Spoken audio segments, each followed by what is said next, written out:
Hi everyone, I'm Amanda Mulquiney. I'm a figurative and urban landscape painter based in Manchester, and this weekend I thought I would take a punt and enter Sky Art's Portrait Artist of the Year 2025. So for those of you who don't know, Portrait Artist of the Year is a TV series where artists from all around the world come together to paint a celebrity sitter under extreme time pressures of around 4 hours, and over period of weeks, the artists get whittled down to one lucky winner who gets a 10 grand commission. So it's a great opportunity, and I've always been a massive fan of the show, and I thought, you know what, this year, why not, I'm going to give it a go. So I only have this weekend to work on my entry, and that's what I'm filming today. So I'm going to walk you through from start to finish how I make my piece, and I thought you might want to join me in the process.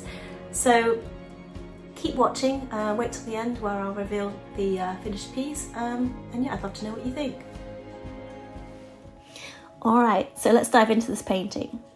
So as a first step, I always start by gridding up to get the proportions right and everything in the right place. It's such a crucial step, and it saves a lot of frustration down the line.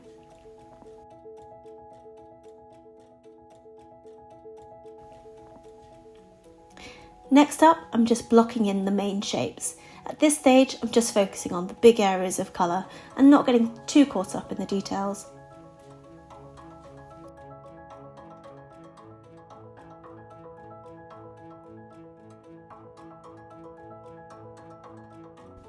Now, I'm just using a flat brush to lay down the general skin tones. Colour always shifts depending on what's next to them, so this first pass is all about experimentation and play, and the key is not to get too precious and just play around and build up the layers.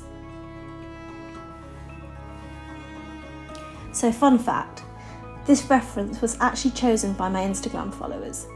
It's a really tricky one, especially with the open mouth and all those teeth.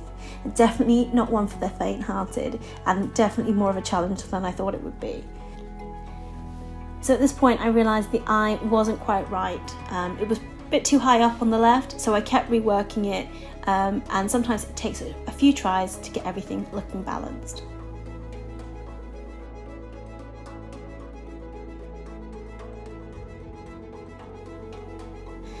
Now I'm refining some of the more subtle skin tones on the left hand side of the face, adding highlights to the hair and deepening the shadow under the skin to get a bit more depth. I also started adding some gloss detail to the dress to make it pop a bit more.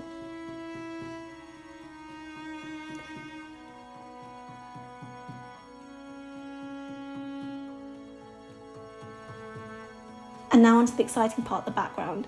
I wanted it to feel a bit loose and slightly blurred, not to detract from the face. And I absolutely loved painting my art pieces in the background. So yeah, tried not to over-define them here.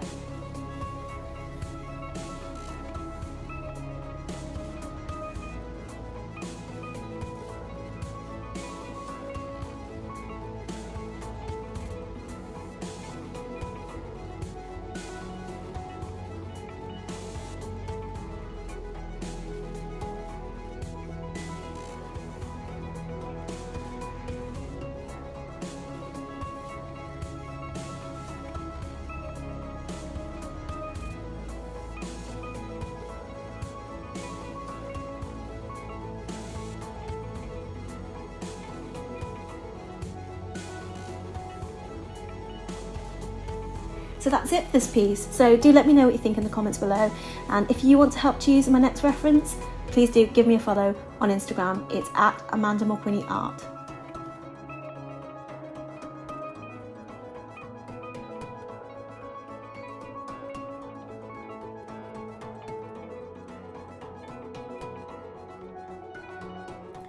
So that's a wrap on my Portrait Artist of the Year submission for 2025.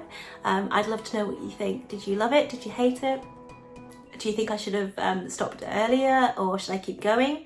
Do let me know in the comments below. And of course, once I know whether I've been successful or not, I'll jump on here and let you know in a few weeks' time. And if you like what you saw, please don't forget to like and subscribe. So until next time, take care and keep creating.